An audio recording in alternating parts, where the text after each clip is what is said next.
네, 오늘 말씀은 창세기 5장 1에서 32절까지의 말씀인데요. 다 읽지는 않고요. 21절부터 마지막 절까지 보도록 하겠습니다. 5장 21절부터 마지막 절까지 보도록 하겠습니다. 에녹은 65세에 무두셀라를 낳았고 무두셀라를 낳은 후 300년을 하나님과 동행하며 자녀들을 낳았으며 그는 365세를 살았더라. 에녹이 하나님과 동행하더니 하나님이 그를 데려가심으로 세상에 있지 아니하였더라. 무두셀라는 187세에 라멕을 낳았고 라멕을 낳은 후 782년을 지내며 자녀를 낳았으며 그는 969세를 살고 죽었더라.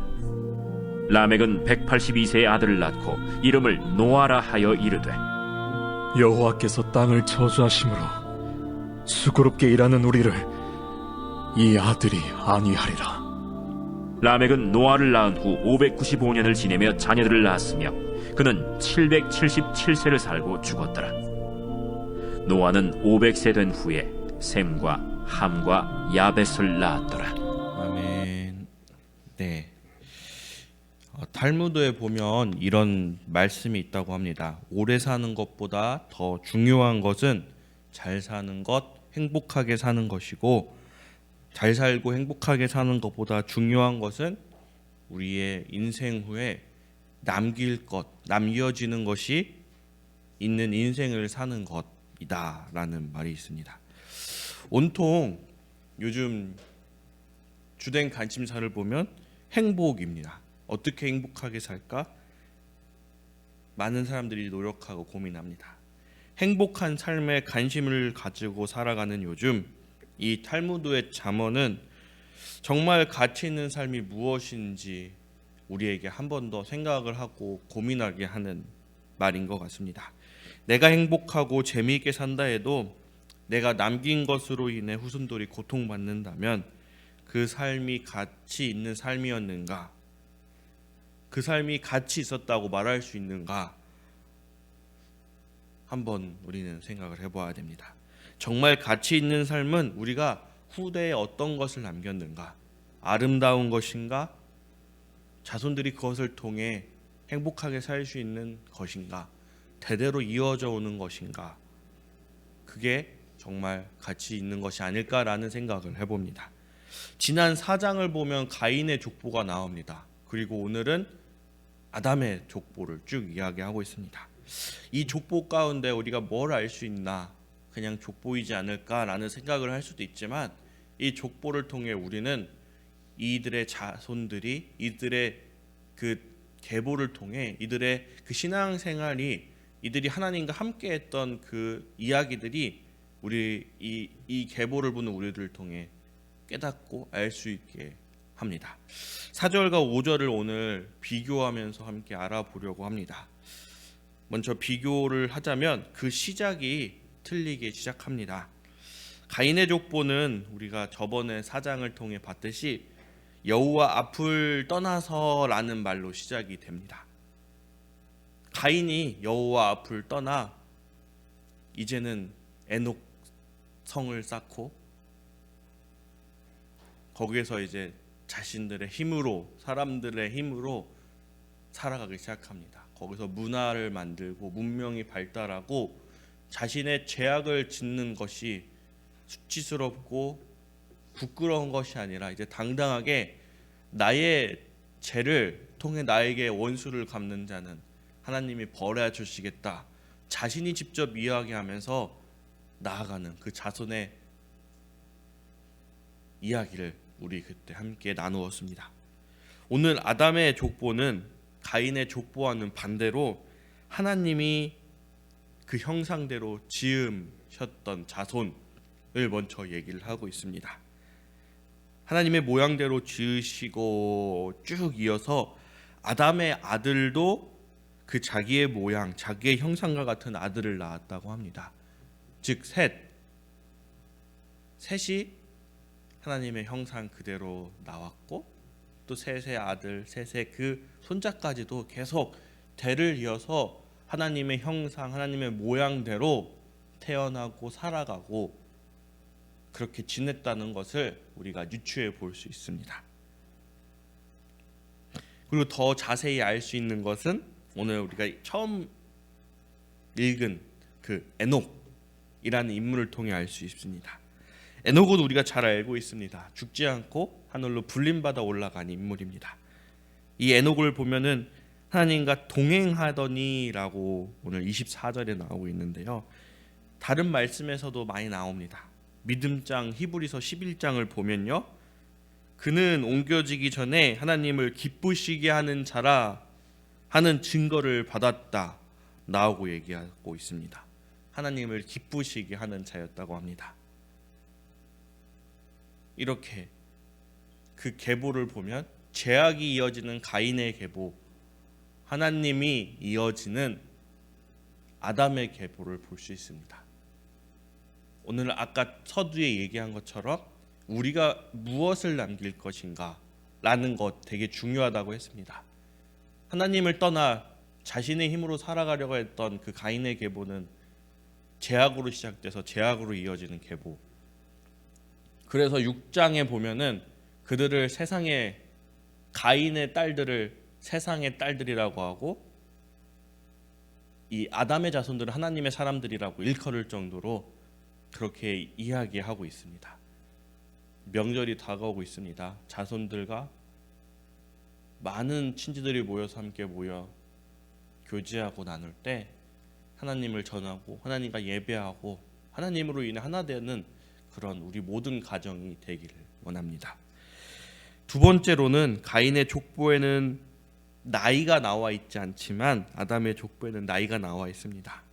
각 사람들이 이렇게 나타나고 있는 나이를 보면 아담은 930세, 셋은 900세, 에노스는 950세, 게나는 910세, 마할랄렐은 895세, 무두셀라는 가장 오래 살았는데 969세라는 나이를 얘기하고 있습니다.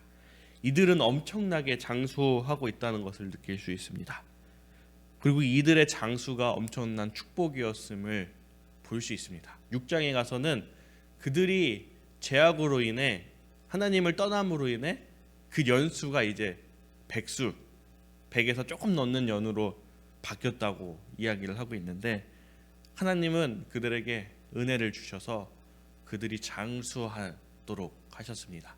근데 이 장수의 축복이 얼마나 좋은 건지 나이만 봐도 아담부터 한 4대, 5대까지가 모두 함께 모여서 살았다는 것을 유추해 볼 수 있습니다. 이들이 함께 모여서 예배드리고 함께 모여서 하나님을 얘기하고 하나님을 경배하고 하나님과 함께 하나님을 가까이 사는 그런 자손이 될 수 있었던 비결이 이것이 아니었을까 생각합니다. 저도 생각해 봅니다. 저희는 명절 때 가족들이 모이면 한 30, 40명이 한 방에 큰 안방에 한 쭈르르 이렇게 모여서 예배를 드리는데요. 저희 할아버지부터 아버지, 저, 그다음에 거기 손주들, 또 제 조카 이렇게 4대, 5대가 모여서 함께 예배를 드립니다. 그리고 자연스럽게 하나님을 알아가고 하나님을 가까이 가는 모습이 우리 안에 이어집니다. 저도 증조 할아버지나 그 윗대 할머니들의 이야기를 보지는 못했지만 이야기를 들음으로써 그 할머니의 신앙이 그 할아버지의 신앙이 어떻게 우리 가족 가운데 내려오는가라는 것을 이렇게 설명을 통해 듣고 감사했던 경험이 있습니다. 정말 이 여러 대가 함께 모여 하나님 앞에 나아가 살아간다는 것 얼마나 아름다운 모습일까요? 아마 이것이 하나님이 가장 기뻐하는 모습이 아니었을까 생각을 합니다. 이 주 족보를 통해 우리는 무엇을 자손 가운데 남겨야 하는가 또 생각을 해봅니다. 우리가 남겨야 될 유산은 재물이 아니라 지위가 아니라 우리의 정말 사회적인 높음이 아니라 바로 신앙입니다. 우리가 신앙인으로서 하나님을 예배하고 삶으로 주님을 전하며 살아갔을 때 우리 자손들 또한 우리가 남긴 이 유산을 이어가라 믿습니다. 저희가 이제 어버이날마다 부모님한테 이제 편지를 쓰는데 항상 하는 말이 우리에게 이 믿음의 유산을 삶으로 보여주시면 너무 감사합니다. 이렇게 이제 편지를 쓰거든요. 그 믿음의 유산을 남기고 그 미수의 유산으로서 신앙의 가문을 만드는 우리가 되기를 계속해서 바랍니다. 세 번째 특징은 아까 서두에 첫 번째 얘기했던 에녹을 얘기를 하고 싶은데요. 4장 5장을 다 봐도 에녹만큼 특별한 사람은 없을 것입니다. 성경을 통틀어도 에녹은 특별한 사람에 속합니다. 왜냐하면 죽음을 보지 않고 하나님께로 갔기 때문입니다. 앞서 이야기하지만 그는 하나님과 동행하는 자였고 하나님이 기뻐하는 자라고 했습니다. 또 유다서에 그 에녹이 나오고 있는데 유다서 1장 14절 15절 그는 심판에 대하여 예언합니다. 제가 한번 14절에서 15절을 읽어드릴게요. 아담의 7대 손 에녹이 이 사람들에 대하여도 예언하여 이르되 보라 주께서 그 수만의 거룩한 자와 함께 임하셨나니 이는 무사람을 심판하사 모든 경건하지 않는 자가 경건하지 않게 행한 모든 경건하지 않은 일과 또 경건하지 않는 죄인들이 주를 거스르려 한 모든 완악한 말로 말미암아 그들을 정죄하려 하심이라 하였느니라. 아멘. 말씀을 보니 심판에 대한 예언을 노아가 받았다고 나오고 있습니다. 이 심판이 무엇일까요? 에녹이 받았다고 하는데 이 심판은 바로 노아 때 일어날 그 물의 심판을 이야기하는 것 같습니다. 에녹에 대해서는 길게 서술되어 있지 않지만 그 대목 가운데 우리에게 강렬한 모습을 보여줍니다. 왜 그럴까요? 그는 하나님과 가까이 하는 사람, 동행하는 사람, 기뻐하는 자였기 때문입니다. 동행했다는 말이 히브리어로 히라크인데 영어로는 이제 with work. 그러니까 우리가 생각하는 동행이라는 말은 이렇게 영어로 보면 with work, 함께 걷다라는 뜻입니다. 함께 걷다. 더 가까이 그냥 자기의 인생을 하나님께 맡기고 함께 걸었다는 것입니다. 자신이 가는 모든 방향 가운데. 그런데 이 함께 동행하였다라고 얘기를 나오는 게 무두셀라를 낳고 65세부터 하나님께 동행하였다라는 말이 나오고 있습니다. 그가 아들을 낳고 하나님과 동행하면서 그 아들에게 보였던 것이 무엇이었을까요? 그의 삶을 통해 그 할아버지 에녹을 보면서 그들이 무엇을 배웠을까? 자신의 삶을 통해 그는 후손들에게 확실히 하나님과 같이 사는 삶, 기뻐하는 삶을 보여주었을 것입니다. 그리고 그의 자손들 또한 그 아버지의 삶 그대로 따라갔을 것이라고 생각을 합니다. 그 아들 무두셀라의 이름은 이제 심판, 그다음에 보낸다, 창을 던지다, 보내버리다, 죽음, 이런 것을 의미하는 여러 가지 뜻에서 쓰이는 이름입니다. 그 중에 두 가지 이름, 창을 던지는 사람, 그다음에 죽음을 얘기를 해보려고 하는데요. 창을 던지다라는 의미를 두고 생각해 보면은 이 뜻은 기능적인 이름입니다. 옛날에 전쟁을 하면요, 먼저 적군과 아군이 마주서서 두 대표자가 이제 싸운다고 합니다. 그리고 그 두 대표자 중에 한 사람이 이기게 된다면 이기는 쪽의 군대가 승리하는 그런 문화가 있었다고 합니다. 대표적으로 다윗과 골리앗의 싸움인 것 같습니다. 두 대표자가 나와서 서로의 무기를 통해서 싸우는 것. 그래서 창을 던지는 사람이라는 것은 가장 앞에 나아가는 사람, 가장 먼저 싸우는 사람이라는 뜻인데, 이 창을 던지는 사람이라는 말 뜻에 또 다른 뜻이 죽음이라는 말이 있다. 아까 얘기를 했던 것 같습니다. 이 창을 던지는 사람이 죽었다, 또 보내진다 라고 생각을 한다면 그 전쟁은 패배한 것, 그 패배한 나라에게는 심판이 임한다는 것, 그런 것들을 의미하고 있습니다. 한마디로 이 무두셀라는 아버지 에녹이 심판을 받고 하나님과 동행하면서 그의 이름을 지었는데, 심판, 그가 죽으면 심판이 온다 라고 이름을 지었습니다. 근데 실제로 무두셀라가 나이를 쭉 계산하다 보면 무두셀라가 죽는 해에 노아의 그 홍수 사건이 일어나게 됩니다. 이것을 통해 우리는 무엇을 볼 수 있을까요? 무두셀라는 자신의 이름에 아버지가 기록한 그 뜻을 헤아리면서 살아갔을 것입니다. 969세를 살아가면서 하나님이 예언한 것을 얘기하면서 하나님이 우리의 죄악 때문에 우리를 심판하실 것입니다. 심판하실 것입니다 외치면서 그들에게 우리 회개합시다, 돌아갑시다, 수많은 얘기를 하지 않았나 생각합니다. 그리고 그의 나이가 가장 오래 산 나이였음을 감안해 본다면 아마 하나님은 심판을 예언하고서도 수많은 시간 동안 아마 인간에게 너희가 돌아오라, 내가 알려주었고 예언하였으니 돌아오라 하지 않았나, 하나님의 사랑이 이쪽에 있지 않았나 라는 생각을 해봅니다. 그는 죽기 전까지 그 가장 맨 앞에서 창을 던지는 사람으로서 그 하나님의 심판을 이름 그대로 얘기하였을 것이지만 많은 사람들이 그를 따르지 않았습니다.